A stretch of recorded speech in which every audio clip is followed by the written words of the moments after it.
Everyone, मैं Sanchita Jain magnet brains Hindi medium channel पर आप सभी का स्वागत करती हूं। और आज के सेशन में मैं लेके आई हूं आप सभी के लिए क्लास 9th की सोशल साइंस में हिस्ट्री का चैप्टर नंबर 5। जी हां, आज हम इस चैप्टर का कंप्लीट चैप्टर रिवीजन करने वाले हैं। और पहले ये चैप्टर जो है काफी सारे पार्ट्स में पढ़ा दिया गया है। इसके NCERT solutions, multiple choice question, most important question, सारी चीजें बहुत अच्छे से करा दी गई हैं। और आज बारी आती है इस चैप्टर के कंप्लीट चैप्टर रिवीजन की। तो इस सेशन को शुरू करने से पहले आप सभी से रिक्वेस्ट है कि जल्दी से जल्दी और ज्यादा से ज्यादा इसको लाइक कर दें और शेयर भी कर दें। और जैसा कि आप सभी जानते हैं कि मैग्नेट ब्रेन्स क्लास 7 से लेके क्लास 12 तक के सारे कोर्सेज एकदम फ्री में प्रोवाइड कराता है। जी हाँ, तो फटाफट से आप जो है लाइक शेयर भी कर दें और हमें सब्सक्राइब भी कर दें। चलिए तो देखें क्या बातें आज नई इस चैप्टर में हमें जानने को मिलने वाली हैं। तो सबसे पहले हम जानेंगे इस चैप्टर का परिचय। और परिचय यानी कि इंट्रोडक्शन में वो सारी बातें पता चलेंगी कि इस चैप्टर के अंदर क्या क्या आता है, हमें कौन कौन सी नई नई और इंटरेस्टिंग बातें पता चलने वाली है। तो चलिए सबसे पहले अपन जान लेते हैं इस चैप्टर के परिचय यानी कि इंट्रोडक्शन को। तो देखें भाई, सबसे पहली बात क्या कही गई है, घुमंतु चरवाहे और उनकी आवाजाही के बारे में बात करेंगे। कहां कहां की बात करेंगे हम, पठारों की बात करेंगे, मैदानों की बात करेंगे और रेगिस्तानों की बात करेंगे।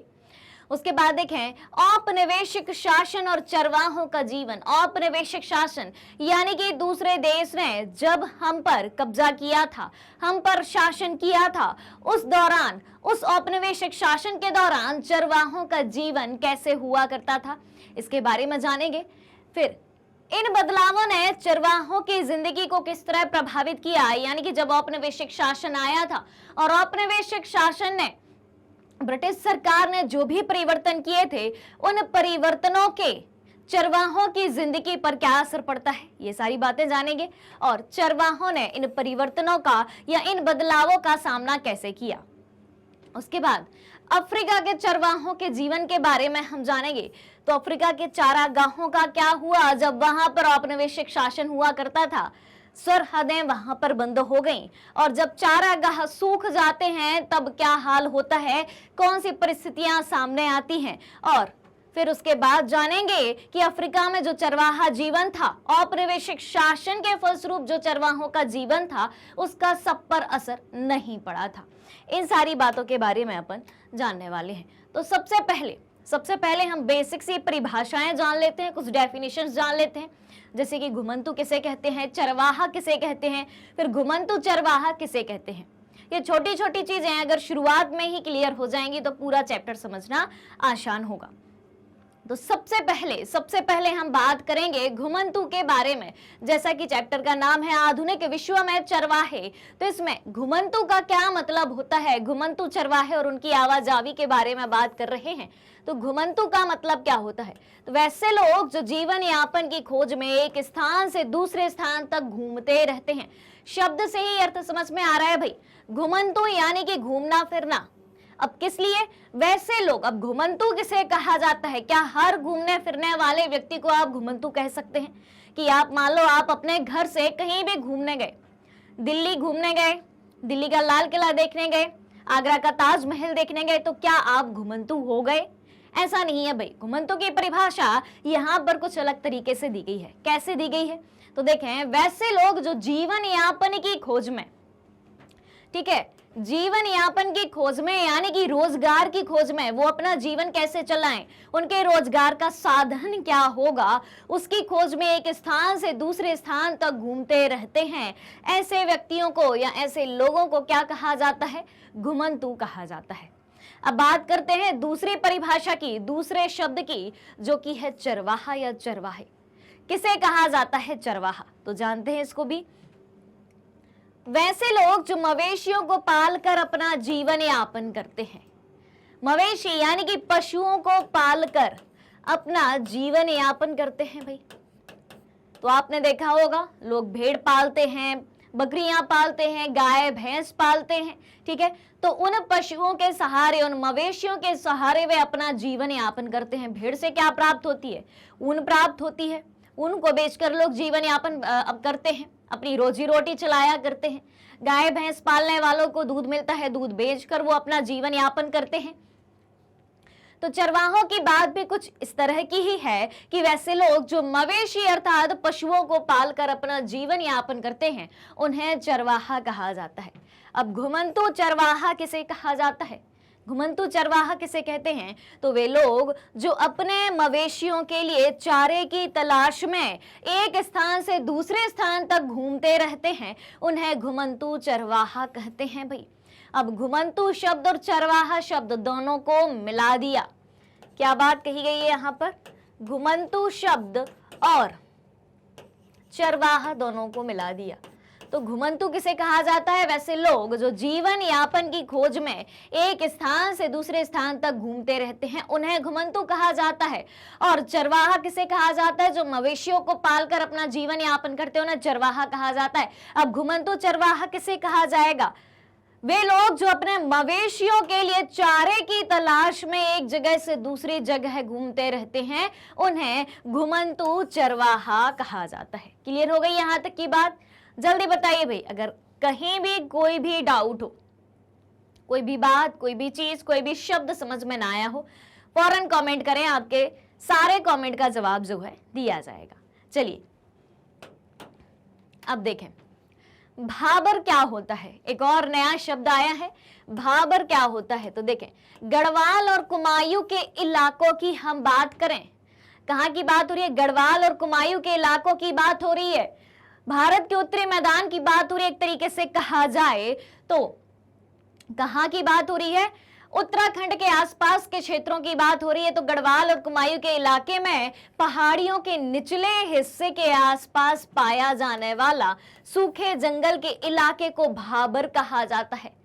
उत्तर भारत के मैदान की बात हो रही है, गढ़वाल और कुमायूं के इलाकों की बात हो रही है। तो गढ़वाल और कुमायूं के इलाके में पहाड़ियों के निचले हिस्से, पहाड़ियों के जो निचले हिस्से हुआ करते हैं, ये हिस्से हुआ करते हैं, तो निचले हिस्से के आसपास पाए जाने वाले जो सूखे जंगल हुआ करते हैं उसको क्या कहा जाता है?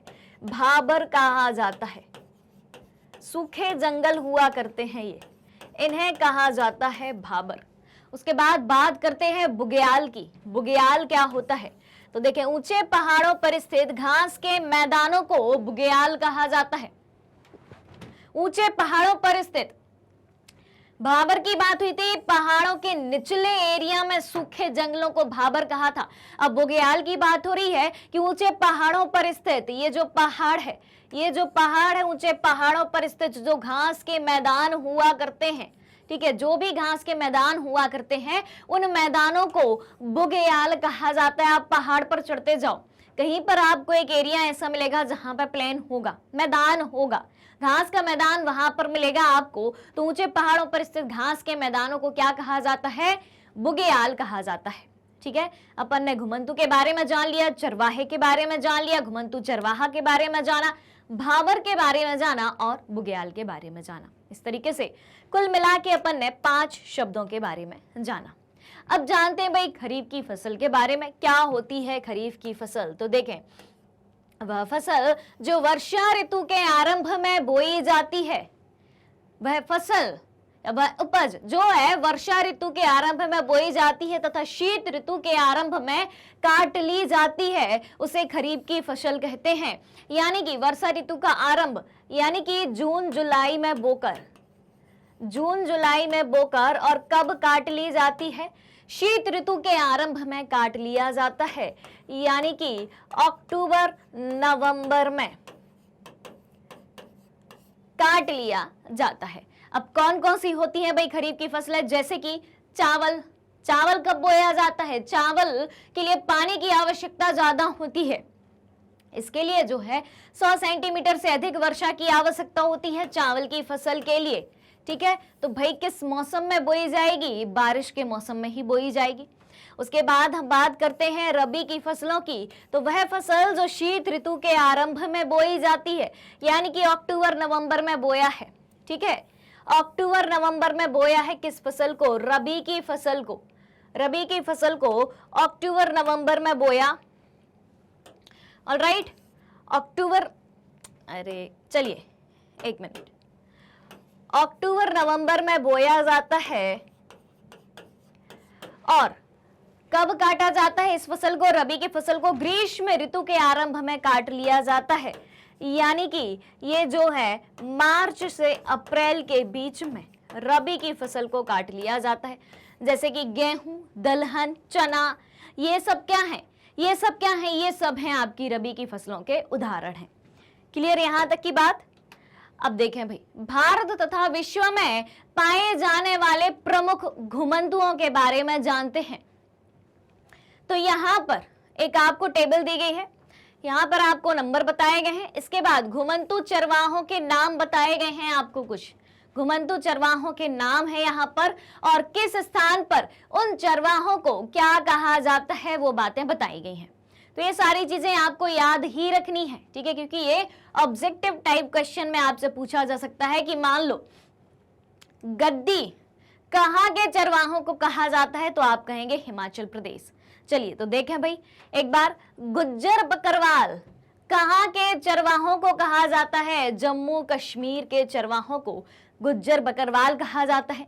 गद्दी, गद्दी कहाँ के चरवाहों को कहा जाता है? हिमाचल प्रदेश के चरवाहों को गद्दी कहा जाता है। भोटिया कहाँ के चरवाहों को कहा जाता है? उत्तराखंड के चरवाहों को कहा जाता है। राइका, राइका राजस्थान के चरवाहों को कहा जाता है। बंजारा, बंजारा भी भाई राजस्थान में होते हैं, साथ ही साथ मध्य प्रदेश में भी ये पाए जाते हैं। मलधारी, मलधारी गुजरात के चरवाहों को कहा जाता है। धंगर, धंगर की बात करें तो धंगर महाराष्ट्र के चरवाहों को कहा जाता है। कुसमा, कुरुवा, गोल्ला, 3 प्रकार के चरवाहों के नाम दिए हैं। कुसमा, कुरुवा और गोल्ला ये कर्नाटक, आंध्र प्रदेश और तेलंगाना में क्रमशः इन्हें कहा जाता है।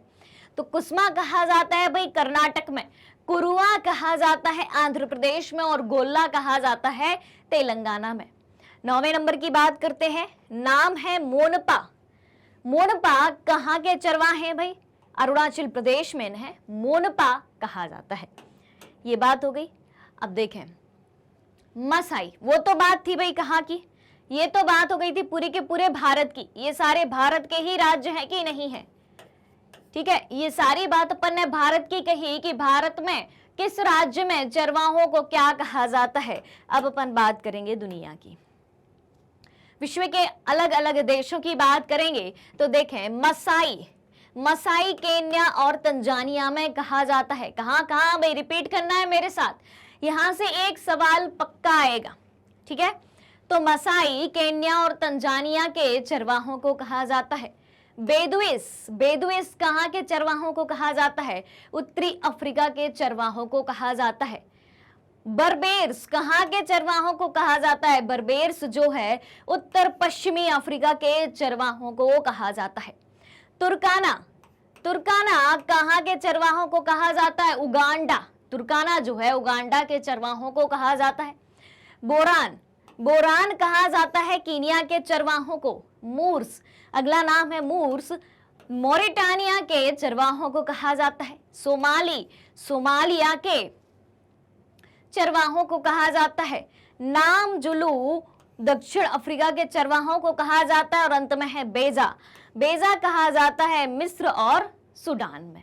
तो ये हो गए भाई दुनिया के चरवाहों के नाम। अब देखें भाई घुमंतु चरवाहों के भ्रमण के क्या कारण हो सकते हैं भाई? ये घूमते क्यों रहते हैं, भ्रमण क्यों करते रहते हैं? अब ये बात जानते हैं इसके कारण। तो देखें सालों भर फसल उगाने वाले कृषि क्षेत्र की कमी के कारण, ठीक है, सालों भर फसल उगाने वाले कृषि क्षेत्र की कमी के कारण जो है ना घूमना पड़ता है। दूसरा कारण है मवेशियों के लिए चारे की खोज और पानी की खोज के लिए इन्हें घूमना पड़ता है। उसके बाद देखें विषम मौसमी दशाओं से स्वयं एवं मवेशियों को बचाने के लिए, विषम मौसमी दशाएं यानी कि जो मौसम आता है अगर उसके अनुसार वो खुद अनुकूल नहीं रह पाते हैं, या जो मवेशियों को वे पाल रहे हैं, जिन पशुओं को वे पाल रहे हैं, अगर पशु उस मौसम के अनुकूल नहीं रहते हैं तो उन्हें एक जगह से दूसरी जगह मौसम के लिए जाना ही पड़ता है, ताकि वो और उनके जो पशु हैं, मवेशी हैं, वो उस मौसम के अनुसार, उस जलवायु के अनुसार जीवन जी सकें। उसके बाद देखें अपने उत्पादों को बेचने के लिए भी, अपने उत्पादों को बेचने के लिए भी ये क्या करते हैं भाई? एक जगह से दूसरी जगह जाते हैं।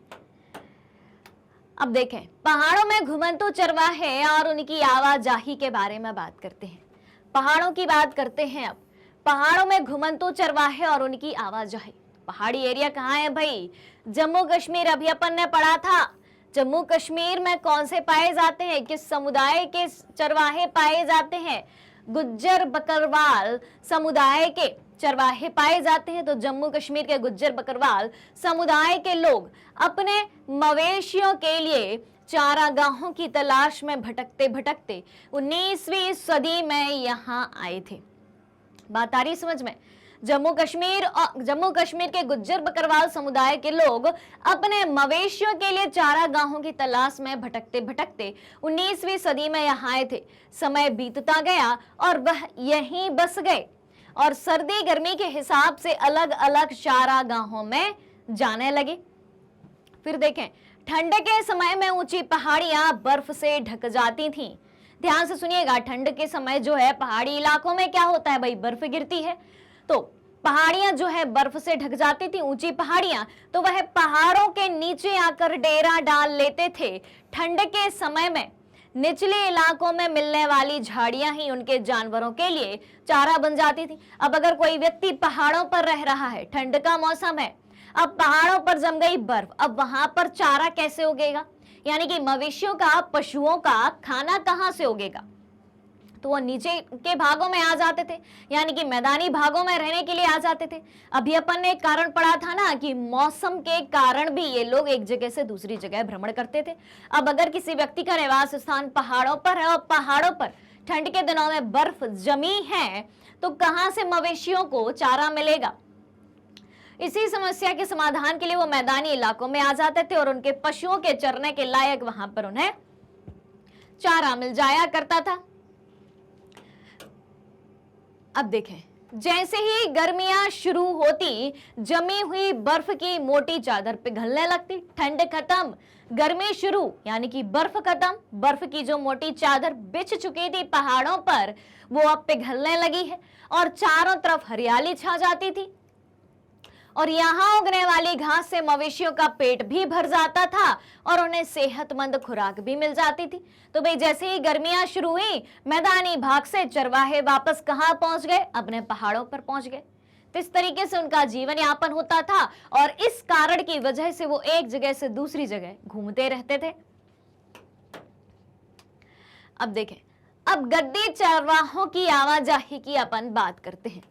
कहां थे भाई ये? अभी अपन ने टेबल पढ़ी थी इस बारे में। गद्दी समुदाय के चरवाहे कहां रहते थे? जल्दी कमेंट करके बताओ भाई फटाफट। अभी अपन ने पढ़ा था, 2 मिनट पहले पढ़ा था, पूरी टेबल आपको पढ़ाई थी।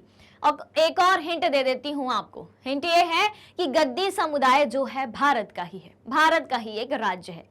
चलिए, तो अब देखें, पास के ही पहाड़ों में चरवाहों का एक और समुदाय रहा करता था और हिमाचल प्रदेश के समुदाय को गद्दी कहते थे। तो गद्दी चरवाहे कहाँ हैं? हिमाचल प्रदेश में पाए जाते हैं। और ये लोग भी मौसमी उतार चढ़ाव का सामना करने के लिए इसी तरह सर्दी गर्मी के हिसाब से अपनी जगह बदलते रहते थे।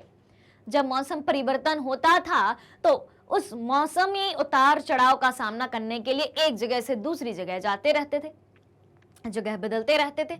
और अप्रैल आते आते उत्तर की तरफ चल पड़ते थे और पूरी गर्मियां स्पीति में ही बिता दिया करते थे और सितंबर तक वह दोबारा वापस चल पड़ते और वापसी में वे स्पीति के एक गांव में एक बार फिर कुछ समय के लिए रुक जाते थे। यानी कि जहां जैसा मौसम है, अगर अनुकूल है मौसम तो हम वहां रहेंगे, अनुकूल नहीं है मवेशियों के लिए, पशुओं के लिए अगर खाना नहीं मिलेगा तो भाई दूसरी जगह जाएंगे खाना की तलाश में, अपने जीवन यापन की तलाश में। क्योंकि चरवाहों का जीवन किस पर निर्भर है? किस पर डिपेंड करता है चरवाहों का जीवन? चरवाहों का पूरा जीवन डिपेंड करता है अपने पशुओं पर, अपने मवेशियों पर। इसीलिए सबसे पहले किसकी पूर्ति करना जरूरी है? अपने पशुओं के लिए खाना की पूर्ति करना जरूरी है, चारे की पूर्ति करना जरूरी है। ऑलराइट, क्लियर यहां तक की बात? अब देखें, पठारों, मैदानों, रेगिस्तानों में घुमंतू चरवाहे और उनकी आवाजाही की बात करते हैं। तो देखें, चरवाहे सिर्फ पहाड़ों में ही नहीं रहते थे। अभी अपन ने बात करी पहाड़ों के चरवाहों की, तो सिर्फ पहाड़ों में ही नहीं रहा करते थे, वे पठारों, मैदानों और रेगिस्तान में भी बहुत बड़ी संख्या में मौजूद रहते थे। जी हाँ, रेगिस्तान में भी रहा करते थे। अब देखें भाई, धनगर की बात करते हैं। ये धनगर कहाँ है भाई? तो महाराष्ट्र में है भाई। देखो भाई, धनगर जो है महाराष्ट्र का एक जाना माना चरवाहा समुदाय है। अभी अपन ने पढ़ा था, इनको धनगर या फिर धंगर के नाम से भी जाना जाता है, पढ़ा था अभी अपन ने। ठीक है, तो धनगर महाराष्ट्र का एक जाना माना चरवाहा समुदाय ही है और 20वीं सदी की शुरुआत में इस समुदाय की आबादी लगभग 4,67,000 हुआ करती थी और उनमें से ज्यादातर चरवाहे थे। हालांकि कुछ लोग कंबल और चादर बनाने का भी काम करते थे और कुछ लोग भैंस पालने का भी काम किया करते थे। और ये बरसात के दिनों में महाराष्ट्र के मध्य पंडालों में रहा करते थे। कब? बरसात के समय में। और यह एक ऐसा इलाका था जहां बारिश बहुत कम हुआ करती थी और मिट्टी भी कुछ खास उपजाऊ नहीं थी और चारों तरफ सिर्फ और सिर्फ कटीली झाड़ियां ही हुआ करती थी। बात आई समझ में, धनगर किस तरीके के लोग थे, यानी कौन सा समुदाय था, कहां रहता था? तो धनगर जो है महाराष्ट्र का एक जाना माना चरवाहा समुदाय है जिनकी 20वीं सदी के शुरुआती दौर में 4,67,000 आबादी हुआ करती थी। इनमें से ज्यादातर चरवाहे थे, लेकिन कुछ लोग कंबल और चादर बनाने का भी काम किया करते थे, कुछ लोग भैंस पालने का काम किया करते थे और बरसात के दिनों में महाराष्ट्र के बीच में पंडालों में रहा करते थे। और एक ऐसा इलाका था महाराष्ट्र के बीच का जहां पर बारिश बहुत कम हुआ करती थी और मिट्टी भी कुछ खास उपजाऊ नहीं थी और चारों तरफ सिर्फ और सिर्फ कटीली झाड़ियां हुआ करती थी। अब देखें भाई, आगे क्या देखने को मिलता है। बाजरे जैसी सूखी फसलों के अलावा यहाँ कुछ नहीं उगता था, क्योंकि भाई पानी ही नहीं है, वहां पर घास ही नहीं है, हरियाली ही नहीं है, मिट्टी ही उपजाऊ नहीं है। ठीक है, तो बाजरे जैसी सूखी फसलों के अलावा यहाँ और कुछ उगता ही नहीं था। और अक्टूबर के आसपास धनगर बाजरे की कटाई करते थे। सॉरी, धनगर जो है किसकी कटाई किया करते थे? बाजरे की कटाई किया करते थे और महीने भर पैदल चलने के बाद, जी हाँ, पैदल ही चला करते थे वे, एक जगह से दूसरी जगह तक अगर उन्हें जाना हो, क्योंकि उनके साथ मवेशी हैं, मवेशी कैसे जाएंगे? ठीक है, तो महीने भर पैदल चलने के बाद वे कोकड़ के इलाके में जाकर अपना डेरा डाल दिया करते थे। ठीक है, और अच्छी बारिश और उपजाऊ मिट्टी की बदौलत इस इलाके में, कोकड़ के इलाके में खेती भी खूब हुआ करती थी और किसान भी इन चरवाहों का दिल खोलकर स्वागत किया करते थे। और जिस समय वे कोकड़ पहुंचते थे उसी समय वहां के किसान खरीफ की फसल काटकर अपने खेतों को रबी की फसल के लिए दोबारा उपजाऊ बनाते थे। अक्टूबर नवंबर में खरीफ की फसल कट गई है, अब रबी की फसल उगानी है, तो एक फसल कट जाने के बाद खेत को फिर से उपजाऊ बनाया जाता है। ठीक है, तो रबी की फसल के लिए दोबारा उपजाऊ बनाते थे। और बारिश शुरू होते ही धनगर जो है, जैसे ही बारिश शुरू हो गई तो तटीय इलाकों को छोड़ दिया करते थे और सूखे पठारों की तरफ लौट जाते थे, क्योंकि भेड़ होती हैं जो, वो गीले मानसूनी हालत को बर्दाश्त नहीं कर सकती। यानी कि पशुओं को पालने का काम चरवाहा कर रहे हैं। अब अगर पशुओं के लिए ही उस जगह का मौसम अनुकूल नहीं है तो भाई उन्हें तो दूसरी जगह जाना पड़ेगा, तब तो पशु जिंदा रह पाएंगे, पशु से प्रोडक्ट प्राप्त हो पाएगा और उससे वे अपना जीवन यापन कर पाएंगे। ऑलराइट, क्लियर है यहां तक की बात? अब देखें भाई, अब जानते हैं हम बंजारा जनजाति के बारे में। क्या है बंजारा जनजाति? तो देखें, चरवाहों में एक जाना पहचाना नाम बंजारों का भी है। चरवाहों की बात हो रही है यहाँ पे, तो चरवाहों में एक जाना पहचाना नाम किसका है? चरवाहों में एक जाना पहचाना नाम बंजारों का भी है। और बंजारे जो है, बंजारे उत्तर प्रदेश, पंजाब, मध्य प्रदेश और महाराष्ट्र के कई इलाकों में रहा करते थे। बात आ रही समझ में? चरवाहों में एक जाना पहचाना नाम बंजारों का है। बंजारे कहाँ कहाँ रहा करते थे? आपने देखा होगा कि बंजारा जनजाति जो है वो श्रृंगार प्रिय हुआ करती है। सजे धजे रहते हैं, चाहे बंजारा जनजाति के पुरुष हों या फिर महिलाएं हों। आपने देखा होगा महिलाओं को बंजारा जाति की कि इतनी इतनी हाथ तक वो हाथी दांत की चूड़ियां पहना करती हैं, काफी श्रृंगार के साथ वो सब रहा करते हैं। तो बंजारों की बात अपन कर रहे हैं, तो बंजारे जो हैं कहाँ कहाँ पाए जा रहे हैं?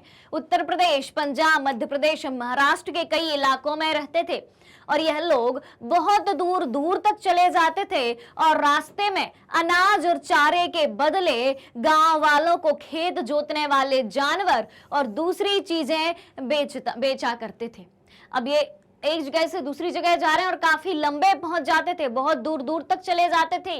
आप देख रहे हो हर राज्य में आपको दिखाई देंगे बंजारे। उत्तर प्रदेश, पंजाब, मध्य प्रदेश, महाराष्ट्र, राजस्थान के कई इलाकों में हुआ करते हैं। तो भाई अब इन्हें अनाज चाहिए, ठीक है, खुद के लिए अनाज चाहिए, पशुओं के लिए चारा चाहिए, तो किसानों से अनाज और चारा दोनों चीजें लिया करते थे और इसके बदले में गांव वालों को क्या दिया करते थे? खेत जोतने वाले जानवर दिया करते थे और दूसरी चीजें भी ये बेचा करते थे। तो इस प्रकार से बात होती है बंजारा समुदाय की। चलिए अब देखें औपनिवेशिक शासन और चरवाहों के जीवन के बारे में बात करते हैं।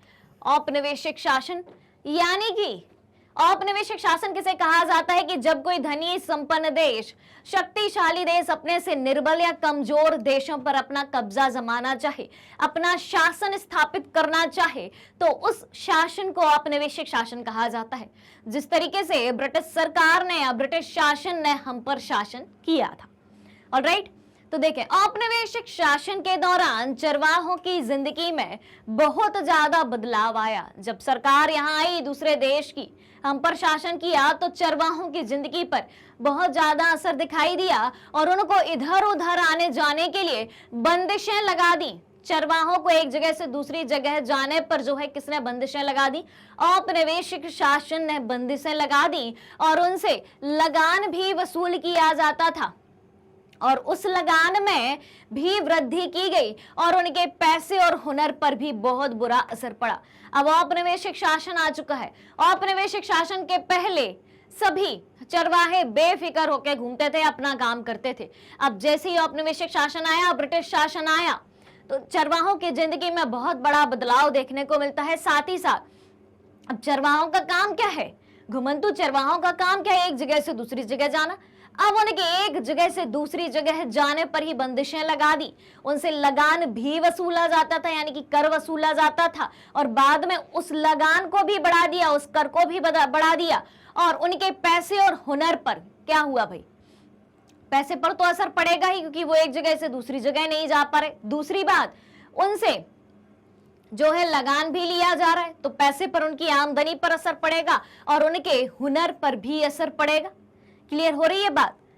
तो ये बात होती है औपनिवेशिक शासन के दौरान की। अब इसमें आगे की बात करते हैं और इसमें पहली बात सीखते हैं कि अंग्रेज सरकार चारागाहों को खेती की जमीन में तब्दील कर देना चाहते थे।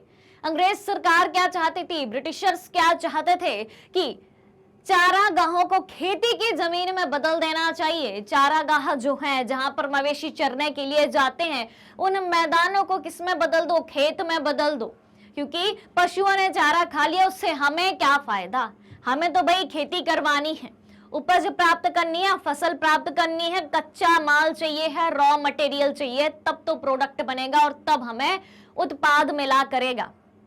ऑलराइट, तो अंग्रेज सरकार जो है चारागाहों को खेती की जमीन में बदल देना चाहती थी और जमीन से मिलने वाला लगान उनकी आमदनी का एक बड़ा स्रोत था। जमीन से जो है लगान भी मिलेगा और अगर खेती का क्षेत्रफल बढ़ता तो उनकी आय में भी बढ़ोतरी होती और इतना ही नहीं, कपास, गेहूं, अन्य चीजों के उत्पादन में भी इजाफा होता और जिनकी सप्लाई कहाँ करी जाती थी? इंग्लैंड में करी जाती थी।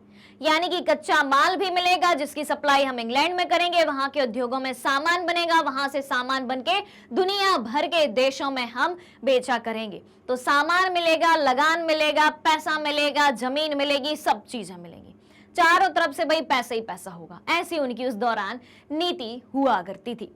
उसके बाद सीखते हैं दूसरी बात। अब देखें, अंग्रेज अफसरों को बिना खेती की जमीन का कोई मतलब समझ में नहीं आता था। अंग्रेज अफसर देखते थे कि अगर इस जमीन पर खेती नहीं हो रही तो इस जमीन का मतलब क्या है, ये जमीन आपको क्या दे रही है। अगर आपके पास जमीन है तो उसको पैसा उगलना चाहिए, ठीक है। पैसा उगलने से मतलब क्या है, जमीन सीधे तो पैसे उगलती नहीं कि भाई हाँ पेड़ लगा है पैसे तोड़ लो, ऐसी बात नहीं है। उन्हें क्या क्या मिल रहा है भाई, क्या क्या मिल रहा है, खेती जो जमीन है उसको खेत में कन्वर्ट कर दो, फसल उगाओ, लगान लो, और जो फसल में जो फसल आ रही है, जो उपज आ रही है, कपास आ रहा, गेहूं आ रहा, जो भी आ रहा वो भी लो, उससे प्रोडक्ट बनेगा, मशीनों के द्वारा, उद्योगों के द्वारा वो प्रोडक्ट भी बिकेगा। यानी कि हर तरफ से क्या चाहिए, हर तरफ से उस जमीन का उपयोग होना चाहिए। उन्हें क्या लगता था, उन्हें लगता था कि जमीन से ना तो लगान मिल रहा है और ना ही उपज हो रही है। किस जमीन से, जो जमीन चारागाह के रूप में है, ना लगान मिल रहा है उस जमीन से, ना उपज हो रही है, बस उस पर चारा उगता है, पशु खाते हैं, बात खत्म। दूसरा चारा उगा, पशुओं ने खाया, बात खत्म, ठीक है। तो उन्हें क्या लगता था कि जमीन से ना तो उपज ही मिल रही है, ना ही लगान मिल रही है। तो अंग्रेज ऐसी जमीनों को बेकार मानते थे और ऐसी जमीनों को खेती के लायक बनाना जरूरी समझा करते थे। इसलिए उन्होंने भूमि विकास के लिए नए नए नियम बनाए। चलिए अब देखते हैं आगे। अब दूसरी बात करते हैं। एक बात तो हो गई अपनी, देखें 19वीं सदी के मध्य तक देश के अलग अलग प्रांतों में वन अधिनियम पारित करे गए। 19वीं सदी के मध्य तक, जी हाँ, चैप्टर नंबर 4 पढ़ा था आपने, वन्य समाज और उपनिवेशवाद पढ़ा था, जिसमें अपन ने बात करी थी भारतीय वन सेवा की और भारतीय वन अधिनियम की बात करी थी, ठीक है। तो भारतीय वन सेवा की स्थापना कब हुई थी, अपन ने बात करी थी कि नहीं करी थी, जल्दी बताओ भाई, कमेंट में बताओ भारतीय वन सेवा की स्थापना कब हुई थी। चैप्टर नंबर 4 में ये सारी चीजें आपको बताई हैं। भारतीय वन सेवा की स्थापना कब हुई थी, 1864 में। और भारतीय वन अधिनियम कब आया था, भारतीय वन अधिनियम कब आया था,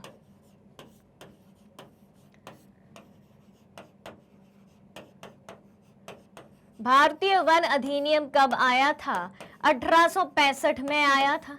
यही बात कही गई कि 19वीं सदी के मध्य तक देश के अलग अलग प्रांतों में वन अधिनियम पास किए गए थे, पारित किए गए थे, और इन कानूनों की आड़ में सरकार ने ऐसे कई जंगलों को आरक्षित वन घोषित कर दिया था।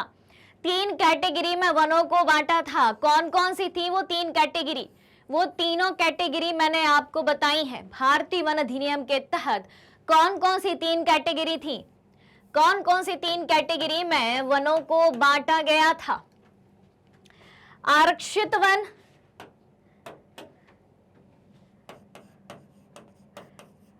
आरक्षित वन की एक कैटेगरी थी, दूसरी कैटेगरी थी संरक्षित वन, और तीसरी कैटेगरी थी आपकी ग्रामीण वन।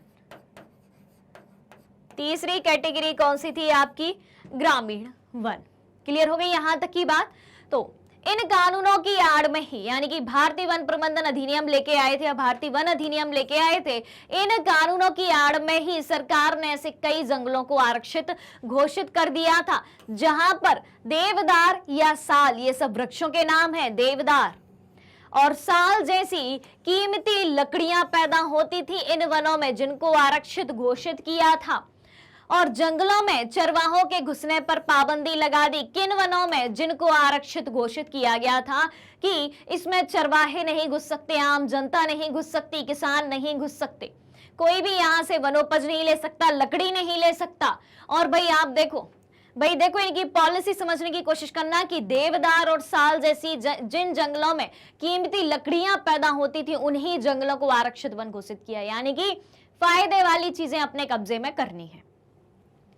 अब देखें, जंगलों में चरवाहों को कुछ अधिकार तो दिए गए, ठीक है, ऐसा नहीं था अधिकार नहीं दिए गए, कुछ अधिकार तो दिए गए, लेकिन उनके आने जाने पर अब भी बंदिशें लगी थी। और वन अधिनियमों ने चरवाहों की जिंदगी पूरी तरीके से बदल डाली और अब उन्हें जंगलों में जाने से रोक दिया गया। जो पहले मवेशियों के लिए बहुमूल्य चारे का एक स्रोत हुआ करते थे जो जंगल, और जिन क्षेत्रों में जिन क्षेत्रों में प्रवेश की छूट दी गई वहां भी बहुत कड़ी नजर रखी जाती थी। जैसे कि संरक्षित और ग्रामीण वनों में इनके प्रवेश की अनुमति थी, लेकिन निगरानी में थी, इन पर बहुत कड़ी निगरानी रखी जाती थी। और जंगलों में दाखिल होने के लिए भी उन्हें परमिट लेना पड़ता था या लाइसेंस लेना पड़ता था, एक तरीके की परमिशन लेनी पड़ती थी, तभी वो अन्य जंगलों में घुस पाते थे। अब बात करते हैं तीसरी। एक बात कर ली, दो बात कर ली, अब तीसरी बात करते हैं। देखें तो अंग्रेज अफसर घुमंतु किस्म के लोगों को शक की नजर से देखा करते थे, ठीक है, संदेह की नजर से देखा करते थे और घुमंतुओं को क्या मानते थे, वे अपराधी माना करते थे। और सन 1871 में औपनिवेशिक सरकार ने, ध्यान से सुनिएगा कब की बात हो रही है, 1871 की बात हो रही है। तो 1871 में औपनिवेशिक सरकार ने अपराधी जनजाति अधिनियम पास किया और इस कानून के तहत व्यापारियों और चरवाहों के बहुत सारे समुदाय को अपराधी समुदाय की सूची में रख दिया, क्योंकि ये किनको, चरवाहों को, घुमंतु चरवाहों को कैसे देखा करते थे, शक की दृष्टि से देखा करते थे और उन्हें कुदरती और जन्मजात अपराधी घोषित कर दिया कि आप कुदरत से ही अपराधी हो, जन्मजात अपराधी हो, ऐसा कलंक लगाया गया उन पे। और इस कानून के लागू होते ही, ठीक है, कौन सा, अपराधी जनजाति अधिनियम कानून लेके आए थे 1871 में, और ऐसा कानून लागू कर दिया और उन्हें कुदरती और जन्मजात अपराधी घोषित कर दिया चरवाहों को औपनिवेशिक सरकार ने। इस कानून के लागू होते ही ऐसे सभी समुदाय को कुछ खास बस्तियों में बस जाने का हुक्म सुना दिया और उसको बिना परमिट आने जाने पर रोक लगा दी कि अब ये जितने भी समुदाय हैं वो सिर्फ एक ही बस्ती में रहा करेंगे और उस बस्ती के बाहर आने जाने पर भी इनको रोक लगा दी। उसके लिए भी आपको परमिट लगेगा, लाइसेंस लगेगा, बिना परमिशन के आप बाहर नहीं जा सकते उस बस्ती के। यानी कि इस तरीके से उन पर पाबंदियां लगाई गई थी, एक तरीके से अलग बस्ती बना के जहां पर उनको रखा गया था, तो एक तरीके से कहा जाए कि उनको कैद करके ही रखा गया था। अब देखें, चौथी बात करते हैं। तो अपनी आमदनी को बढ़ाने के लिए अंग्रेजों ने लगान वसूलने का हर संभव रास्ता अपनाया। अंग्रेज क्या चाहते थे कि हमारा ज्यादा से ज्यादा मुनाफा हो, हमारी ज्यादा से ज्यादा आमदनी हो, तो वो हर वो चीज अपनाते थे, हर वो रास्ता अपनाते थे जहां से क्या आना चाहिए भाई, पैसा आना चाहिए, आमदनी होनी चाहिए। तो अपनी आमदनी को बढ़ाने के लिए अंग्रेजों ने लगान वसूलने का, यानी कि कर वसूलने का हर एक संभव रास्ता अपनाया, जैसे पॉसिबल हो सकता था वैसे उन्होंने लगान वसूलने की सारी कोशिशें करी। तो उन्होंने जमीन, नहरों के पानी, नमक और यहां तक कि मवेशियों पर भी टैक्स वसूलने का ऐलान कर दिया। बात आ रही समझ में कि उन्होंने जमीन, नहरों के पानी, नमक और यहां तक कि मवेशियों पर भी टैक्स वसूलने का ऐलान कर दिया। और देश के ज्यादातर इलाकों में 19वीं सदी के मध्य से ही चरवाही टैक्स लागू कर दिया गया कि चरवाहों पर अब टैक्स लगाया जाएगा। जमीन के चरने पर भी टैक्स लगेगा भैया, हर चीज पर टैक्स लगेगा, नहरों से पानी चाहिए टैक्स लगेगा, ठीक है। यानी कि प्रकृति जो चीज आपको फ्री में दे रही है और वो चीज आपके देश की है, वहां दूसरे अंग्रेज लोग आएंगे, आप पर शासन करेंगे और आपके खाने पीने पर वो टैक्स लेंगे, ठीक है। आपकी घास पर टैक्स लेंगे, आपके नहरों के पानी पर टैक्स लेंगे। इस तरीके की नीतियां अपनाई थी उन्होंने। फिर देखें, प्रति मवेशी टैक्स की दर तेजी से बढ़ती जा रही थी। हर एक मवेशी पर टैक्स लगाया था और प्रति मवेशी टैक्स की दर जो है, टैक्स का रेट जो है, बढ़ता ही जा रहा था। जैसे कि मान लो पहले 1% बढ़ाया, तो फिर 1.5% कर दिया, फिर 2% कर दिया, इस तरीके से बढ़ाते जा रहे थे। और टैक्स वसूली की व्यवस्था दिनों दिन मजबूत होती गई। और 1850 से 1880 के दशक की बात करें, कब से कब तक, 1850 से 1880 के दशक के बीच टैक्स वसूली का काम बाकायदा बोली लगाकर ठेकेदारों को सौंपा जाता था। और किसी भी चारागाह में दाखिल होने के लिए चरवाहों को पहले टैक्स अदा करना पड़ता था। और चरवाहे के साथ कितने जानवर हैं, कितने जानवर हैं और उसने कितना टैक्स चुकाया है, इन सब बातों को दर्ज किया जाता था। यानी कि अब चरवाहों को अपने पशुओं को चराने के लिए चारागाहों में जाना है तो पहले भाई एंट्री पे ही उनको खड़ा रहना पड़ेगा, पैसा देना पड़ेगा, गिनती करी जाएगी कितने जानवर हैं आपके साथ, कितने जानवरों को आपको खाना खिलाना है, ठीक है। उसके बाद हम आपके ही चारागाहों में आपको एंट्री करने देंगे, ठीक है। ये सारे काम उस दौरान औपनिवेशिक सरकार के द्वारा हो रहे थे। अब जिस तरीके के अपन ने बदलाव देखे, इन सारे बदलावों का चारागाहों की जिंदगी पर क्या असर पड़ता है उसके बारे में जानते हैं। तो देखिए, इन बदलावों ने चारागाहों की जिंदगी को किस तरह प्रभावित किया, तो ध्यान से सुनिएगा। इन चीजों की वजह से चरवाहों की जिंदगी बहुत बुरी तरीके से प्रभावित हुई।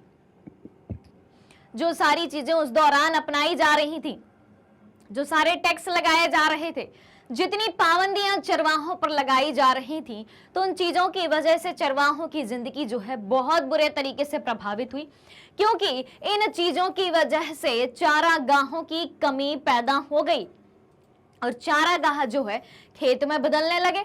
अंग्रेज सरकार क्या कर रही थी कि भाई जमीन से पैसा चाहिए, चारागाहों को खेत में बदलो, ठीक है। और जो चारागाह बचे थे उनसे भी उनको एक तरीके से चरवाहों से जो है पैसा लिया जाता था, टैक्स लिया जाता था, पशुओं की संख्या के आधार पर पैसा लिया जाता था। यानी कि हर एक जानवर का खाने का पैसा लिया जाएगा पर जानवर, ठीक है। तो वहां से भी पैसा कमा रहे हैं। अब भाई चारागाह जो हैं कम पड़ गए हैं। क्यों कम पड़ गए? क्योंकि चारागाहों को खेत में तब्दील कर दिया, खेतों में बदल दिया गया। तो चारागाह खेतों में बदलने लगे तो बचे खुचे जो चारागाह थे, तो चारागाहों में चरने वाले जानवरों की तादाद बढ़ने लगी। अब ऐसा तो होगा क्योंकि चारागाहों को खेत में बदल दिया। अब जितने भी चारागाह बचे हैं उनमें चरने वाले पशुओं की संख्या बढ़ती जा रही है, क्योंकि एक चारागाह में कई सारे पशु आ रहे हैं और चारागाहों के बेहिसाब इस्तेमाल से चारागाहों का स्तर गिरने लगा, ठीक है। बात आ रही समझ में कि जमीन उतनी ही है, वहां पर चारा या घास उतनी ही है, लेकिन उस चारे को खाने वाले जानवर ज्यादा हैं, तो चारागाहों का स्तर जो है गिरेगा और जमीन का स्तर गिरने लगेगा और जानवरों के लिए चारा कम पड़ने लगा। फलस्वरूप जानवरों की सेहत भी गिरने लगी और तादाद भी गिरने लगी। यानी कि जानवर बीमार पड़ने लगे और जानवर बीमार पड़ने के साथ साथ मरने भी लगे, तो उनकी संख्या यानी कि तादाद में कमी आने लगी। चारे की कमी और जब तक पड़ने वाले अकाल की वजह से कमजोर और भूखे जानवर बड़ी संख्या में मरने लगे। यानी कि जानवर अब उस दौरान मरने लगे थे क्योंकि उन्हें पर्याप्त भोजन नहीं मिल पा रहा था। फिर देखें, औपनिवेशिक काल में घुमंतु चरवाहों के जीवन में आए परिवर्तन और उसके प्रभावों की बात करते हैं, ठीक है। तो देखें भाई, किस प्रकार का परिवर्तन अपन को देखने को मिलता है। तो भूमि कर बढ़ाने के लिए चारागाहों का कृषि में बदलना। क्या परिवर्तन किया गया था? भूमि कर बढ़ाना था, भूमि से टैक्स वसूलना था अंग्रेजों को। तो उन्होंने क्या किया था? चारागाहों को कृषि भूमि में बदल दिया था। उसके बाद वन कानूनों के द्वारा वनों का वर्गीकरण किया था, 3 वर्गों में बांटा था, आरक्षित वन, संरक्षित वन और ग्रामीण वन। और 1871 में क्या किया था? अपराधी जनजाति नियम जो है ने लागू कर दिया था। फिर उसके बाद देखें, आमदनी बढ़ाने के लिए भूमि, नहर, नमक, व्यापार, यहां तक कि जानवरों पर भी टैक्स लगा दिया गया था। ये सारे परिवर्तन जो है औपनिवेशिक सरकार लेके आई थी। अब देखें भाई, क्या इनके प्रभाव पड़ते हैं उस बारे में अपन जानते हैं। तो मवेशियों की संख्या जो है बहुत कम होती चली गई। क्यों होती चली गई कम? क्योंकि उनके लिए पर्याप्त भोजन नहीं मिल रहा था।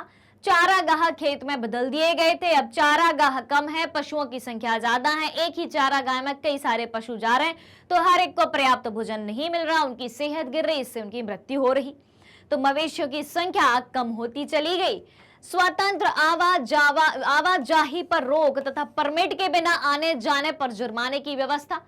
स्वतंत्र रूप से कोई एक जगह से दूसरी जगह नहीं जा सकता था, जो चरवाहे हुआ करते थे, और अगर कोई परमिट के बिना, परमिशन के बिना, लाइसेंस के बिना जा रहा है तो जुर्माना भी लगाया जाता था उन पर। उन्हें अपराधी घोषित कर दिया गया था चरवाहों को, और तथा एक क्षेत्र विशेष में ही उन्हें रहने का निर्देश दिया गया कि इस बस्ती में ही आपको रहना है, इस बस्ती के बाहर आपको नहीं जाना है खुद की मंजूरी से, ठीक है, खुद के मन से। जब तक हम मंजूरी ना दें, जब तक हम आपको परमिट ना दें, जब तक हम आपको लाइसेंस ना दें, हम परमिशन ना दें, तब तक आप बाहर नहीं जा सकते। फिर देखें, स्थानीय पुलिस के सतर्क निगरानी में परमिट के आधार पर ही किए जा सकते थे, ठीक है। स्थानीय पुलिस की सतर्क निगरानी में परमिट के आधार पर ही वो जो है एक जगह से दूसरी जगह तक जा सकते थे। आगे की बात करते हैं तो देखें, प्रत्येक समूह को मवेशियों की संख्या के आधार पर पास जारी किया गया, ठीक है। पास यानी कि परमिट जारी किया गया।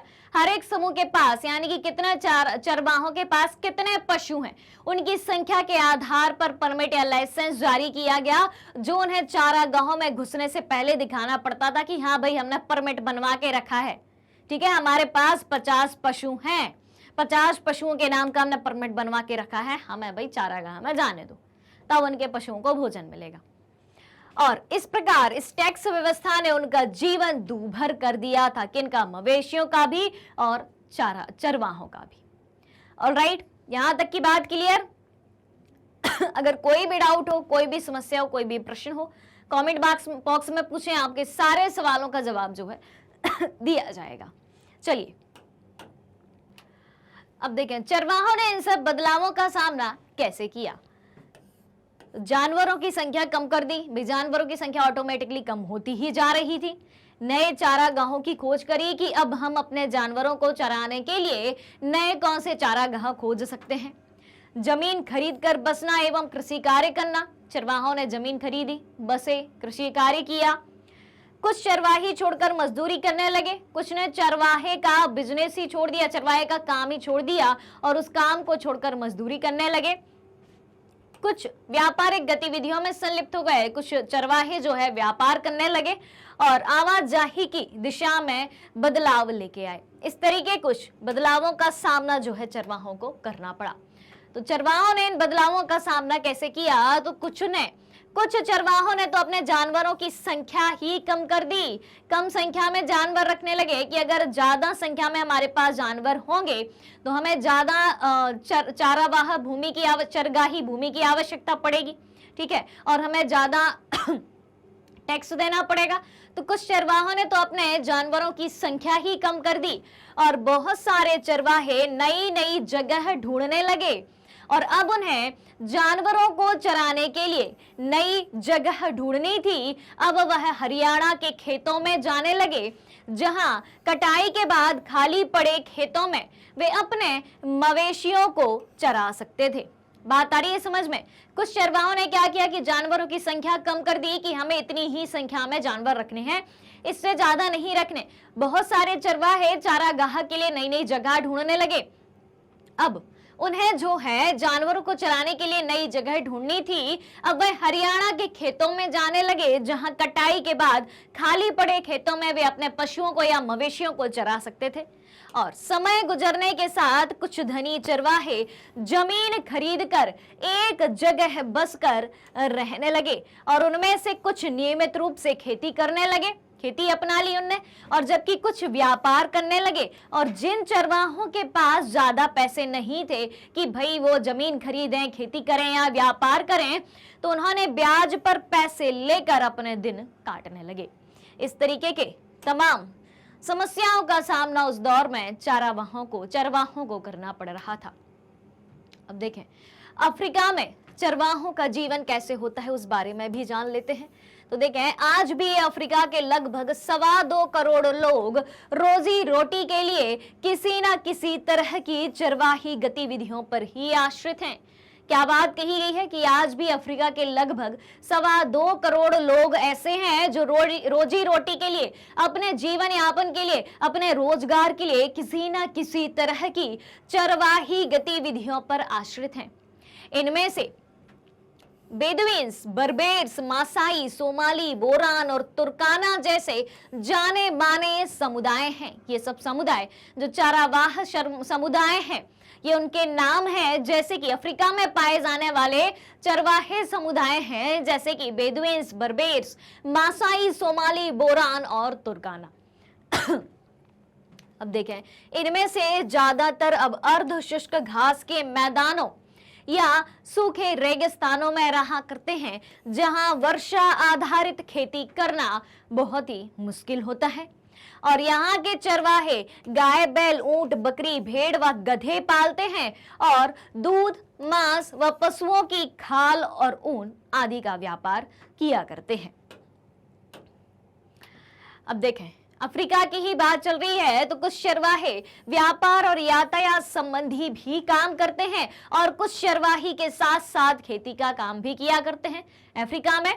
और कुछ लोग चरवाही से होने वाली मामूली आय से गुजारा नहीं हो पाने पर कोई धंधा भी कर लेते हैं। तो क्या समझ में आ रहा है अपन को? अफ्रीका में चरवाहों के जीवन की बात करें, उनके रोजगार की बात करें, उनके रोजी रोटी की बात करें, उनके जीवन यापन की बात करें, तो ये चारागाही के साथ साथ ये चरवाहे एक दूसरा साइड बिजनेस करते हुए भी नजर आ रहे हैं। कुछ खेती कर रहे हैं, कुछ व्यापार कर रहे हैं। ठीक है। तो हिंदुस्तान की तरह अफ्रीकी चरवाहों की जिंदगी में भी औपनिवेशिक और उत्तर औपनिवेशिक काल में गहरे बदलाव आए थे। आखिर क्या थे ये बदलाव, क्यों आए थे ये बदलाव? ये तो पता है कि औपनिवेशिक सरकार के द्वारा बनाए गए कानूनों के कारण ही ये सारे बदलाव आए थे। तो मासाई पशुपालक, अफ्रीका की ही जनजाति है मासाई, तो मासाई पशुपालक मोटे तौर पर पूर्वी अफ्रीका के निवासी हैं। मासाई कहाँ के हैं? पूर्वी अफ्रीका के निवासी हैं और इनमें से लगभग 3 लाख दक्षिणी केनिया में और करीब 1.5 लाख तंजानिया में रहते हैं। 3 लाख कहाँ रहते हैं? 3 लाख दक्षिणी केनिया में रहा करते हैं और करीब 1.5 लाख तंजानिया में रहा करते हैं मासाई जनजाति के। अब देखें, नए कानूनों और बंदिशों ने इस तरह न केवल उनकी जमीन उनसे छीन ली, बल्कि उनकी आवाजावी पर भी बहुत सारी पाबंदियां थोप दी। और इन कानूनों के कारण सूखे के दिनों में उनकी जिंदगी जो है गहरे तौर पर बदल गई और उनके सामाजिक संबंध भी एक नई शक्ल में ढलते हुए हमें उस दौर में दिखाई देते हैं।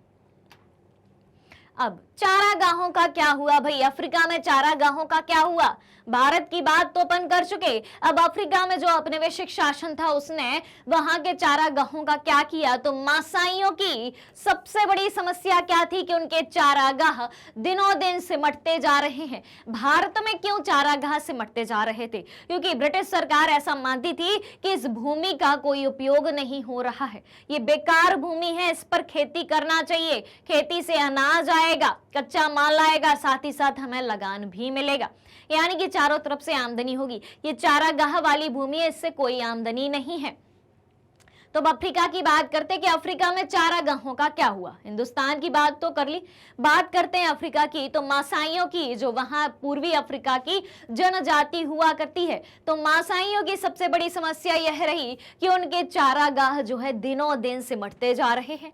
और औपनिवेशिक शासन से पहले मासाई लैंड का इलाका उत्तरी कीनिया से लेकर तंजानिया के घास के मैदानों तक फैला हुआ था। बात आ रही है समझ में? औपनिवेशिक शासन से पहले की बात हो रही है, औपनिवेशिक शासन से पहले की बात हो रही है। तो मासाई लैंड का इलाका, यानी कि जहां पर अफ्रीका की पूर्वी अफ्रीका में मासाई जनजाति निवास करती थी, उसको मासाई लैंड कहा गया है। तो औपनिवेशिक शासन से पहले मासाई लैंड का इलाका उत्तरी केनिया से लेकर तंजानिया के घास मैदानों, जिसे स्टेपीज कहा जाता है, वहां तक फैला हुआ था।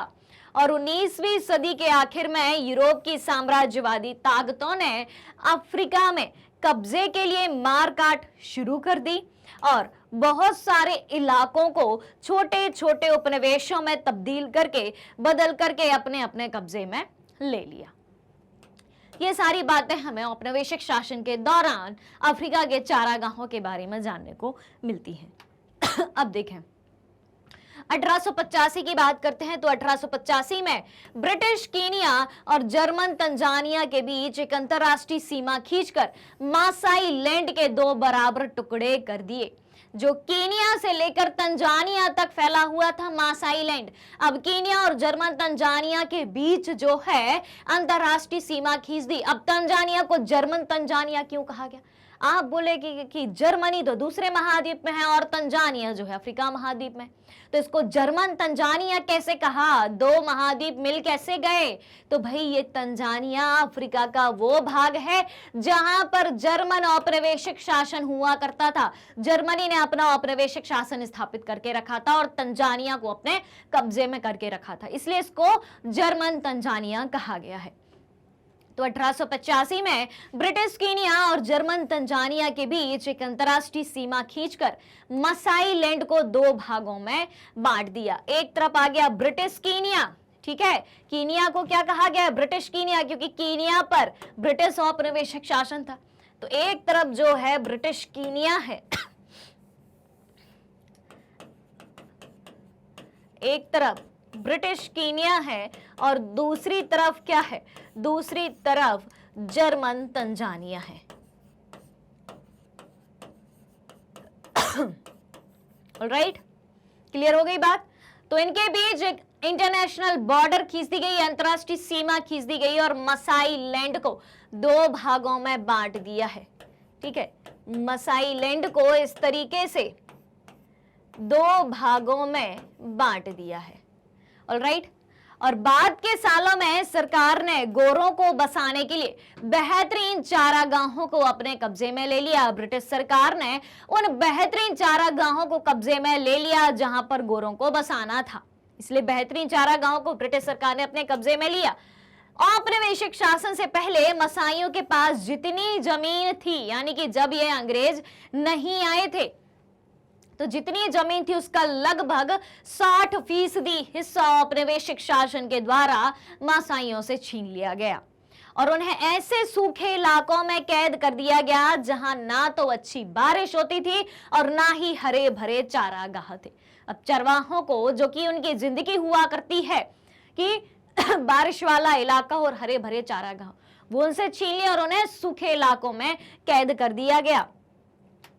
उसके बाद देखें, 19वीं सदी के अंतिम सालों से ब्रिटिश औपनिवेशिक सरकार पूर्वी अफ्रीका में भी स्थानीय किसानों को अपनी खेती के क्षेत्रफल को ज्यादा से ज्यादा फैलाने के लिए प्रोत्साहित करने लगी, क्योंकि ये क्या चाहते थे कि चारागाहों की जमीन में खेत बनाओ, फसल उगाओ, टैक्स लगाओ, लगान वसूलो, कच्चा माल प्राप्त करो, फसल प्राप्त करो। तो क्या किया औपनिवेशिक शासन ने?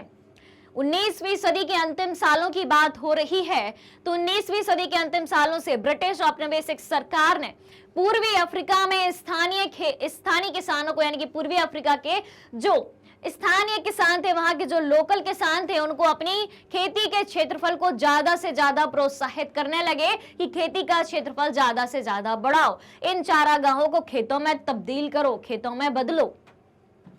और जैसे जैसे खेती का प्रसार हुआ वैसे वैसे चारागाह खेतों में तब्दील होने लगे, खेतों में बदलने लगे। और अंग्रेजों के आने से पहले मासाई आर्थिक, राजनीतिक दोनों स्तर पर अपने किसान पड़ोसियों पर भारी पड़ते थे। अंग्रेजों से आने से पहले चरवाहों की जिंदगी जो हुआ करती थी बहुत ही अच्छी हुआ करती थी। अपने आसपास रहने वाले किसानों के सामने ये बहुत अमीर हुआ करते थे, आर्थिक दृष्टि से भी और राजनीतिक दृष्टि से भी ये किसानों पर भारी पड़ा करते थे। अब चरवाहों से उनकी जमीन छीन ली गई, यानी कि चारागाह छीन लिए गए और वो सारी चीजें किस हिस्से में चली गई? खेतों के हिस्से में चली गई। अब औपनिवेशिक शासन के अंत तक आते आते यह समीकरण बिल्कुल उलट चुका था कि जहां पहले मासाई जनजाति या मासाई चरवाहे जो हैं, जिनकी आर्थिक और राजनीतिक स्थिति वहां रहने वाले स्थानीय किसानों से बेहतर हुआ करती थी, अब किसानों की स्थिति जो है चरवाहों से बेहतर होती हुई दिखाई देती है।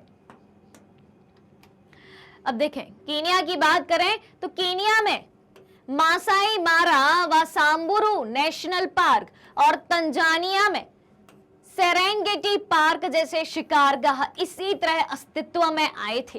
कौन कौन सी बातें हो रही हैं? कीनिया में है मासाई मारा और सांबरू नेशनल पार्क है, ये दोनों कीनिया के।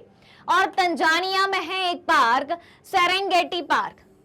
जैसे शिकारगाह यानी कि जहां पर शिकार होता था, पशुओं का शिकार किया जाता था, इसी तरह अस्तित्व में आए थे। और इन आरक्षित जंगलों में चरवाहों का आना जाना मना था, क्योंकि इन जंगलों को क्या घोषित कर दिया गया था, जैसे कि भारत में 3 कैटेगरी में वनों को बांटा गया था, आरक्षित, संरक्षित और ग्रामीण वन। ठीक उसी तरीके से वहां भी वन अधिनियम को लागू करके आरक्षित कर दिया गया था और उसको एक तरीके से जो है ग्रामीण लोगों का या वहां के आसपास के स्थानीय निवासी जो हुआ करते थे उनको प्रवेश नहीं दिया गया था। इन इलाकों में ना तो वहां के स्थानीय लोग शिकार कर सकते थे और ना ही अपने जानवरों को चरा सकते थे। और ऐसे बहुत सारे आरक्षित जंगलों में अब तक मसाई जो हैं अपने ढोर डंगर चराया करते थे।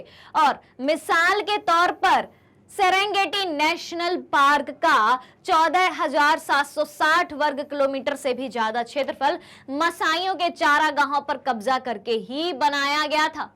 बात आ रही है समझ में? तो ऐसे बहुत सारे आरक्षित जंगल जो थे वो पहले मासाइयों के हिस्से ही हुआ करते थे और वहां पर मासाई अपने ढोर बछेरू चराया करते थे। और मिसाल के तौर पर जो सेरेंगेटी नेशनल पार्क है, कहां पर है भाई? तंजानिया में स्थित है। सेरेंगेटी नेशनल पार्क कहां पर स्थित है भाई? याद कर लो, बार बार रिपीट करो इसको। कहां पर स्थित है? तंजानिया में स्थित है, अफ्रीका में तंजानिया में स्थित है। तो सेरेंगेटी नेशनल पार्क का कितना क्षेत्रफल? 14,760 वर्ग किलोमीटर से भी ज्यादा क्षेत्रफल मासाइयों के चारागाहों पर कब्जा करके बनाया गया था। बात आ रही है समझ में? यानी कि 14,760 वर्ग किलोमीटर का क्षेत्रफल जो मासाइयों के चारागाह के रूप में था, अब उसको किस में बदल दिया भैया? नेशनल पार्क में बदल दिया गया। उसको आरक्षित वन घोषित कर दिया है, जहां पर अब सबकी आवाजावी बंद हो गई है। अच्छे चारागाहों और जल संसाधनों के हाथ से निकल जाने की वजह से उस छोटे से इलाके पर दबाव बहुत ज्यादा बढ़ गया, जिसमें मासाइयों को धकेल दिया गया था। इन्हें जो है सूखे इलाकों में धकेल दिया गया था, जहां ना तो बारिश होती थी और जहां ना ही चारा पानी उपलब्ध था। तो अच्छे चारागाहों और जल संसाधन जो है मासाइयों के हाथ से निकल गए। फिर एक छोटे से इलाके में लगातार चराई का नतीजा यह हुआ कि चारागाहों का स्तर गिरने लगा और चारे की हमेशा कमी रहने लगी और मवेशियों का पेट भरना हमेशा के लिए एक स्थायी समस्या बन गया। यानी कि वहां के मवेशी भी भारतीय मवेशियों की तरह जो है धीरे धीरे उनकी संख्या कम होने लगी और उनकी सेहत गिरने लगी। अब देखें, आगे की बात करते हैं। सरहदें बंद हो गई। ध्यान से सुनिएगा आप किस तरीके की बात अब हमें नए तरीके से जानने को मिलती है। तो 19वीं सदी के आखिरी दशकों से औपनिवेशिक सरकार उनकी आवाजाही पर तरह तरह की पाबंदियां लगाने लगी। किनकी? चरवाहों की आवाजाही पर। मसाइयों की तरह अन्य चरवाहों को भी विशेष आरक्षित सीमाओं में कैद कर दिया गया। अब यह समुदाय इन आरक्षित इलाकों की सीमाओं के पार आ जा नहीं सकते थे और ये विशेष परमिट लिए बिना अपने जानवरों को लेकर बाहर भी नहीं जा सकते थे। इनके लिए किसकी? लाइसेंस की या परमिट की आवश्यकता होती थी। लेकिन परमिट हासिल करना भी आसान काम नहीं था कि भाई सबका परमिट लाइन में लग के बन गया एक बार में, है ना। इसके लिए उन्हें तरह तरह की बाधाओं का सामना करना पड़ता था परमिट बनवाने के लिए। और परमिट किस चीज के लिए बनवाना है? कि ताकि वो आरक्षित सीमा में जा सकें। वैसे तो जाना आसान नहीं था, आरक्षित इलाके अलग से बना दिए गए थे और अगर जाना भी है तो विशेष परमिट की आवश्यकता है और विशेष परमिट लिए बिना अपने जानवरों के साथ ये आगे नहीं जा पाते थे। इस तरीके की तमाम समस्याएं जो है वहां के चरवाहों को देखनी पड़ रही थी। और अगर कोई नियमों का पालन नहीं करता है कि बिना परमिट के आके चला जाता है, आवाजाही कर लेता है, तो उसे कड़ी सजा का सामना भी करना पड़ता था। और चरवाहों को गोरों के इलाके में पड़ने वाले बाजारों में दाखिल होने से भी रोक दिया कि जो अंग्रेज लोगों का रहने का इलाका हुआ करता था, गोरों का इलाका हुआ करता था, वहां पर चरवाहों का आना जाना भी बंद हो गया। और बहुत सारे इलाकों में तो वे कई तरह के व्यापार भी नहीं कर सकते थे। भाई एक तो अपने मवेशियों को चरा नहीं पा रहे, चारागाह ही उनसे छीन लिए गए, और बहुत सारे इलाके ऐसे भी थे जहां पर वो अपनी पसंद का व्यापार भी नहीं कर सकते थे। तो भाई इंसान जिएगा क्या, कैसे जिएगा, क्या कमाएगा, खाएगा क्या।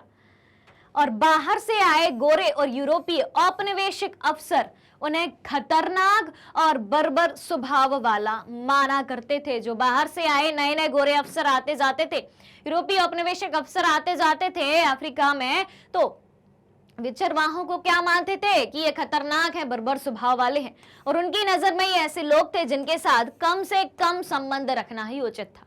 यानी कि गोरे लोग अफ्रीका के लोगों से किसी भी तरीके का संबंध नहीं रखना चाहते थे, खास तौर से चरवाहों से।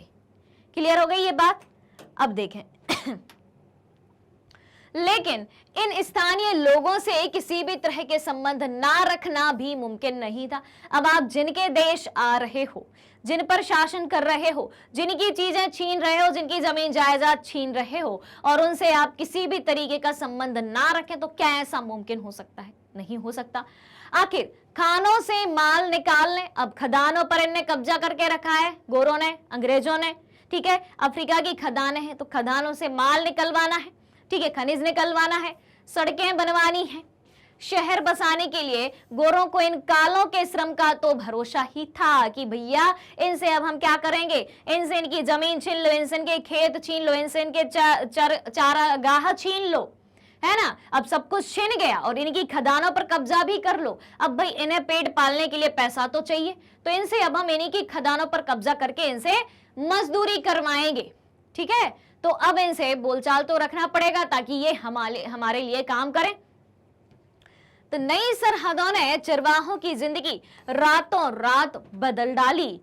नई पाबंदियों और बाधाओं की आड़ में उन्हें प्रताड़ित किया जाने लगा और वे छोटे से इलाके में खुद को कैद सा महसूस करने लगे। यानी कि पूरा का पूरा देश जो उनका हुआ करता था, ठीक है, उनकी पूरी जमीन हुआ करती थी, अब उसी जगह में, उसी देश में उन्हें छोटी सी जगह में कैद कर दिया गया।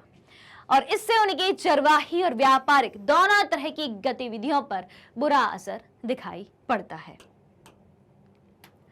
अब देखें, अब तक चरवाहे ना केवल मवेशी चराते थे बल्कि तरह तरह के व्यवसाय भी किया करते थे, और औपनिवेशिक शासन के अंतर्गत थोप दी गई बंदिशों से उनका व्यापार बंद तो नहीं हुआ, लेकिन अब उस पर तरह तरह के अंकुश जरूर लगा दिए गए। चारागाही के साथ साथ ये व्यापार भी किया करते थे, लेकिन अब चारागाही तो इनकी बंद हो गई है, पशुओं की संख्या भी कम होने लगी है, चारागाह का क्षेत्र भी कम हो गया है, ठीक है। तो अब निर्भर किस पर है? सिर्फ व्यापार पर निर्भर है ये, ठीक है। जो भी ये छोटा मोटा व्यवसाय कर रहे हैं सिर्फ उस पर डिपेंड है इनका जीवन। अब उस व्यापार करने पर भी तरह तरह की पाबंदियां लगा दी, यानी कि कोई व्यक्ति अपने मन से खुलकर व्यापार भी नहीं कर पा रहा। अब देखो भाई, जब चारागाह सूख जाते हैं तब क्या होता है, ध्यान से सुनिएगा। तो जिस साल बारिश नहीं होती और चारागाह सूख जाते हैं, और अगर उस साल मवेशियों को किसी हरे भरे इलाके में ना ले जाया जाए तो उनके सामने भुखमरी का संकट पैदा हो जाएगा। मवेशी किस पर जिंदा है? घास फूस पर, चारे पर। अब बारिश नहीं हुई है, ठीक है, चारागाह सूख गए हैं और उनको किसी दूसरे इलाकों में भी ना ले जाया जाए, ठीक है, क्योंकि इनका घुमंतु जीवन तो बंद हो गया, एक जगह से दूसरी जगह जाने पर पाबंदी लगा दी। तो मवेशी क्या करेंगे? मवेशी तो भूख से मर जाएंगे, उनके सामने भुखमरी का संकट पैदा हो जाएगा। तो परंपरागत तौर पर चरवाहे घुमंतु स्वभाव के लोग होते हैं। अपन ने शुरू से पढ़ा है कि एक जगह से दूसरी जगह घूमते ही रहते हैं वे यहाँ से वहां जाते ही रहते हैं, और इसी घुमंतु बने की वजह से वे बुरे वक्त का सामना कर पाते हैं और संकट से बच निकलते हैं। और औपनिवेशिक शासन की स्थापना के बाद तो मासाइयों को एक निश्चित इलाके में कैद कर दिया गया था कि अब वो जा ही नहीं पाएंगे, और उनके लिए एक इसका आरक्षित क्षेत्र दे दिया गया था, और चारागाहों की खोज में यहां से वहां भटकने पर भी रोक लगा दी कि यानी जो घुमंतु चरवाहे हैं तो अब उनसे चारागाह भी छीन लिए गए, यानी कि अब आप चरवाहे नहीं हैं, और आने जाने पर पाबंदी लगा दी कि अब आप घुमंतु भी नहीं हैं, यानी कि उनसे उनका अस्तित्व ही पूरी तरीके से छीन लिया गया है। उन्हें बेहतरीन चारागाहों से महरूम कर दिया गया, यानी कि एक तरीके से वहां जाने पर पाबंदी लगा दी और एक ऐसी अर्ध शुष्क पट्टी में रहने पर मजबूर कर दिया कि जहां सूखे की आशंका हमेशा बनी ही रहती थी। और ये लोग संकट के समय भी अपने जानवरों को लेकर ऐसी जगह नहीं जा सकते थे जहां उन्हें अच्छे चारागाह मिल सकते थे, क्योंकि आवाजाही पर प्रतिबंध है। इसलिए सूखे के सालों में मसाइयों के बहुत सारे मवेशी भूख और बीमारियों की वजह से मर गए थे। और जैसे जैसे चरने की जगह सिकुड़ती गई, यानी कि कम होती गई, सूखे के दुष्परिणाम भयानक रूप लेते गए। बार बार आने वाले बुरे सालों की वजह से चरवाहों के जानवरों की संख्या में लगातार गिरावट आती गई, यानी कि वो नई जगह पर हरे भरे इलाकों में जा ही नहीं पा रहे थे। अब देखें, सब पर एक जैसा असर नहीं पड़ा था। जो समय परिस्थितियां देखने को मिल रही थी, उन परिस्थितियों का सब पर एक जैसा असर नहीं पड़ा था। कैसे? तो औपनिवेशिक काल में अफ्रीका के बाकी स्थानों की तरह मसाई लैंड में भी आए बदलावों से सारे चरवाहों पर एक जैसा असर नहीं पड़ा। मसाई लैंड में जो बदलाव आए थे औपनिवेशिक शासन के फलस्वरूप, उनका असर सभी पर एक जैसा नहीं पड़ा। उपनिवेश बनने से पहले मसाई समाज दो सामाजिक श्रेणियों में बटा हुआ करता था। मसाई समाज कितनी श्रेणियों में बटा था? दो सामाजिक श्रेणियों में बटा था। एक थे वरिष्ठ जन यानी कि एल्डर्स, और दूसरे थे वॉरियर्स यानी कि योद्धा। कौन सी दो श्रेणियां हुआ करती थी? एक थी वरिष्ठ जन की और एक थी योद्धाओं की श्रेणी हुआ करती थी। ये दो श्रेणियां उस समय सामाजिक वर्ग के रूप में हमें देखने को मिलती हैं मसाई समाज में। वरिष्ठ जन जो है शासन चलाते थे और समुदाय से जुड़े मामलों पर विचार विमर्श करने और अहम फैसले लेने के लिए समय समय पर सभा किया करते थे। जो सामाजिक श्रेणी में पहली श्रेणी होती है वरिष्ठ जन की, तो वरिष्ठ जन जो है शासन चलाते थे और समुदाय से जुड़े मामलों पर विचार विमर्श करने और अहम फैसले लेने के लिए ये समय समय पर सभाएं किया करते थे। और योद्धा में कौन होते थे? योद्धा जाहिर सी बात है नौजवानों की जरूरत पड़ेगी, तो योद्धाओं में ज्यादातर नौजवान होते थे जिन्हें मुख्य रूप से लड़ाई लड़ने और कबीले की हिफाजत करने के लिए तैयार किया जाता था। वे अपने समुदाय की रक्षा करते थे, कम्युनिटी की रक्षा करते थे और दूसरे कबीले के मवेशी छीनकर अपने कबीले में लेके आते थे।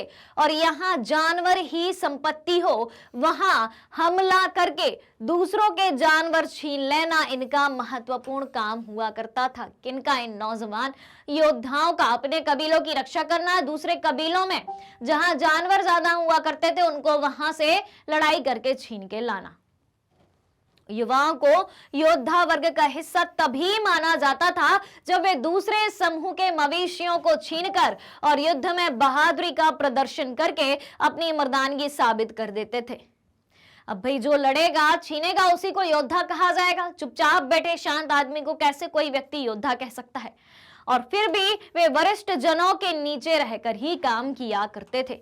भले ही नौजवान थे, युद्ध लड़ा करते थे, छीना झपटी किया करते थे और अपने कबीले को बढ़ाने की कोशिश किया करते थे, अपने कबीले की रक्षा किया करते थे, तब भी वे जो है वरिष्ठ जनों के नीचे रहकर ही काम किया करते थे। आगे की बात देखें तो मसाइयों के मामलों की देखभाल करने के लिए अंग्रेज सरकार ने कई ऐसे फैसले लिए जिनसे आने वाले सालों में बहुत गहरे असर देखने को मिलते हैं। उन्होंने कई मासाई उपसमूहों के मुखिया तय कर दिए गए। हर मासाई जनजाति में अलग अलग उपसमूह बनाए, यानी कि मासाई समूह के नीचे कई जो है सब ग्रुप बनाए, उपसमूह बनाए और उनके मुखिया तय कर दिए और अपने अपने कबीलों के सारे मामलों की जिम्मेदारी उन्हें सौंप दी। और इसके बाद उन्होंने हमलों और लड़ाइयों पर पाबंदी लगा दी और इस तरह वरिष्ठ जन और योद्धाओं दोनों की परंपरागत सत्ता बहुत ही कमजोर हो गई। क्यों? क्योंकि अब अंग्रेज सरकार जो है इन्हीं के फैसले लेने लगी थी। अंग्रेज सरकार जो है इनके ऊपर काम करने लगी थी, इन पर शासन जमा लिया था। अब देखें, जैसे जैसे समय बीता औपनिवेशिक सरकार द्वारा नियुक्त किए गए मुखिया जो थे यानी कि मासाई समूह को पहले उपसमूह में बांटा और हर एक उपसमूह का मुखिया निश्चित कर दिया। और वो मुखिया क्या किया करता था, माल इकट्ठा किया करता था। उनके पास नियमित आमदनी थी जिससे वे जानवर, साजो सामान और जमीन खरीद सकते थे। वे अपने गरीब पड़ोसियों को लगान चुकाने के लिए कर्ज पर पैसा देते थे। उनमें से ज्यादातर बाद में शहरों में जाकर बस गए और अपना व्यापार करने लगे। और उनके बीवी बच्चे गांव में ही रहकर जानवरों की देखभाल करते थे। उन्हें चरवाही और गैर चरवाही दोनों तरीके की आमदनी जो है होती थी। यानी कि सारे चरवाहों पर एक सा असर पड़े ऐसा नहीं था। अगर उनके जानवर किसी वजह से घट जाएं तो वे और जानवर खरीद सकते थे। एक तो छीना झपटी करके ले आते थे, दूसरा अगर इनके जानवर घट गए तो ये दूसरे जानवर भी खरीद के ला सकते थे। और जो चरवाहे सिर्फ अपने जानवरों के सहारे जिंदगी बिता रहे थे उनकी हालत अलग थी। और जो दूसरों के जानवर छीन के ले आते थे या दूसरे जानवर खरीद के ले आते थे और अपने जानवरों की संख्या बढ़ाते थे, उनकी जिंदगी अलग हुआ करती थी। अब जिनकी जिंदगी सिर्फ अपने जानवरों के सहारे ही गुजर रही थी और उनके पास कोई दूसरा व्यापार भी नहीं था, उनके पास बुरे वक्त का सामना करने के अक्सर कोई साधन नहीं हुआ करते थे कि ये नहीं तो ये सही, इससे हम अपना गुजारा चला लेंगे। और युद्ध और अकाल के दौरान उनका सब कुछ खत्म हो जाता था और तब उन्हें काम की तलाश में आसपास के शहरों की शरण लेनी पड़ती थी। अब किसी व्यक्ति का अगर सब कुछ खत्म हो गया है, कुछ भी नहीं बचा, तो उसे दूसरा काम धंधा खोजने के लिए जो है एक जगह से दूसरी जगह भटकना पड़ेगा, तलाश करनी पड़ेगी। तब वो अपना और अपना परिवार का जीवन यापन कर पाएंगे। कोई कच्चा कोयला जलाने का काम करने लगा तो कोई कुछ और करने लगा। और जिनकी तकदीर ज्यादा अच्छी थी उन्हें सड़क या भवन निर्माण कार्यों में काम मिल जाता था, तो पैसे भी थोड़े अच्छे मिल जाते थे। और इस तरह मासाई समाज में दो स्तरों पर बदलाव आए। कैसे बदलाव आए अफ्रीका के मासाई समाज पर? पहला देखें तो वरिष्ठ जनों और योद्धाओं के बीच, वरिष्ठ जन और योद्धा दो में बटा था समाज। तो जो नौजवान थे वो योद्धा हुआ करते थे, तो वरिष्ठ जनों और योद्धाओं के बीच उम्र पर आधारित परंपरागत फर्क पूरी तरह खत्म भले ना हुआ हो पर बुरी तरह अस्त व्यस्त जरूर हो गया था। और दूसरा ये आया कि अमीर और गरीब चरवाहों के बीच नया भेदभाव पैदा हो गया था। क्लियर हो गई बात? तो इस तरीके के कुछ परिवर्तन हमें उस दौर में दिखाई देते हैं। यानी कि चरवाहों का जीवन औपनिवेशिक शासन के फलस्वरूप किस तरीके से प्रभावित होता है और किस तरीके से उनकी जिंदगी दिन ब दिन बदलती जा रही थी, उन्हें किन नई समस्याओं का सामना उस दौर में करना पड़ रहा था, ये सारी चीजें अपन ने जानी।